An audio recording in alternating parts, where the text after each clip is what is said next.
السلام علیکم ورحمۃ اللہ وبرکاتہ۔ عزیزان ملت اسلامیہ، آپ تمام امتی کو مفصل کی طرف سے سلام عرض ہے۔ گھر میں بڑی پردہ نشین عزت دار ماں اور بہنیں کو مفصل کی طرف سے سلام عرض ہے۔ بہرحال کیف اللہ سے امید ہے آپ لوگ خیریت سے ہوں گے، اللہ کی حفاظت میں ہوں گے۔ ان ملنوں کی ملامت سے، ان فرقہ پرستوں کی فرقہ پرستی سے، ان درندوں کی درندگی سے، ان معاملچروں کی معاملچنگ سے، ان بلاتکاروں کی بلاتکاری سے محفوظ ہوں گے۔ اللہ آپ لوگوں کو اپنے حفظ و امان میں رکھے، اللہ اپنی حفاظت میں رکھے، اللہ ہر آبا سے ہر شر سے محفوظ رکھے، اور تمام عالم اسلام کو ابو فصل کے دل کی گہرائیوں سے شب القدر مبارک ہو بہت بہت۔ کل پرامن طریقے سے تو الحمدللہ گزر چکا ہے، اللہ کا لاکھ لاکھ احسان ہے۔ لیکن آپ لوگوں کو ایک اور بڑی خبر سنا دوں، یہ ہمارا جب کوئی بڑا تہوار آتا ہے، کوئی بڑا دن آتا ہے، چاہے عید کا ہو یا ایسی شب قدر ہو یا رمضان کا پاک مہینہ ہو، تو ان کو برداشت نہیں ہوتا، ان کو دیکھا نہیں جاتا۔ تو انہوں نے جس طریقے سے جو گندگی پھیلانے کی کوشش کرے، اس کا منہ توڑ جواب ملا۔ جبکہ یہ سرکار تو جو ہے سو بالکل اپنے گنے چنے دن گن رہی ہے، اور لیکن جاتے جاتے پھر گندگی اتنی پھیلانے کی چکر میں لیکن جس طریقے سے منہ کی کھائے یہ لوگ، جس طریقے سے ضلالت اٹھائے یہ لوگ، حالانکہ آپ لوگوں کو پتہ ہے جس طریقے سے انڈیا الائنس کے راہل گاندھی ہو، شرد پوار ہو، ممتا بنرجی ہو، جتنے دگج لوگ، اکھلیش یادو ہو، جس طریقے سے جو ریجیکٹ کیا تھا وقف بورڈ کے بل کو، آپ لوگوں نے دیکھا بھی ہے، سنا بھی ہے، جانتے بھی ہیں۔ اس کے باوجود مزید یہ لوگ ایک ایسی نجیز حرکت کر کے دوبارہ وقف بورڈ کی اس بل کو ہتھیانے کی کوشش کرے، وقف پراپرٹیز کے، جبکہ ان کو کوئی سروکار نہیں ہے، ان کو کوئی عمل دخل کرنے کی بھی ضرورت نہیں ہے، لیکن یہ لوگ یہ بھی اپنے ہاتھ میں رکھنا چاہتے ہیں۔ تو کیسا رکھ سکتے ہیں؟ اس پہ بھی قبضہ کرنا چاہ رہے ہیں، ناجائز، یعنی کیسا کریں گے؟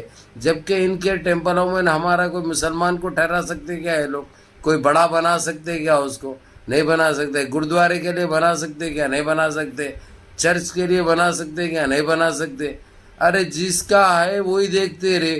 یہ کیسے لوگ ہیں؟ یہ کیسے ناپاک سوچ رکھنے والے، کتنی گندی ذہنیت کے کیڑے ہیں یہ، کون سے جانور ہیں یہ لوگ، میرے کو سمجھ میں نہیں آتا۔ اب ہر چیز سے ناکام ہونے کے بعد، جبکہ ان کا صفایا لگ بھگ ہے، یہ بھی ہم مان چکے ہیں، اور وہ بھی اچھی طریقے سے، لیکن جاتے جاتے بھی گندگی کر کے جو ہے سو انگلی کر کے بو سونگنے کی ان کو عادت ہے، کیونکہ انہوں ہے بو سونگنے والے، انہوں خود ایک بدبو ہے، انہوں خود ایک باس ہے۔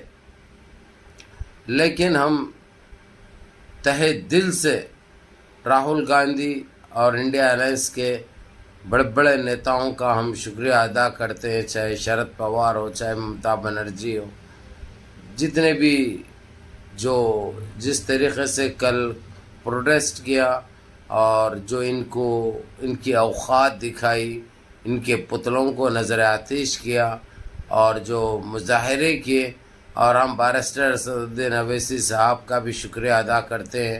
انہوں نے بھی جس طریقے سے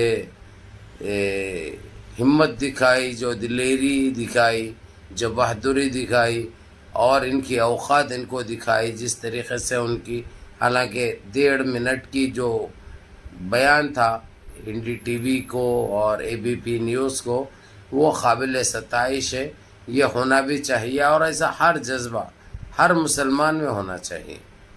انہوں نے یہ کام جو کیا بہت اچھا بیان دیا۔ اب یہ لوگ کی صورت نہیں ہے یہ، لیکن انہوں نے یہ بھی کہا کہ انہوں کو کیا ہو جاتا ہے، انہوں کون سا خواب دیکھتے ہیں، اور کون سی دنیا میں یہ لوگ جیتے ہیں، یہ لوگ جو ہے سو کہاں سے آئے، کون سی دنیا سے آئے۔ ان کی سوچ کو ہم مذاق سمجھے یا حقیقت سمجھے کہ یہ لوگ خود ایک جوک ہے، کیا ہے ان کی اصلیت اور حقیقت، اس سے پردہ اٹھنا چاہیے، اور عوام کو یہ جاننا بہت ضروری ہے۔ یہ بارسٹر اسدالدین اویسی صاحب نے کہا، جو کہ بالکل صحیح ہے۔ شرد پوار، راہل گاندھی نے بھی اچھے بیان دیے ہیں، لیکن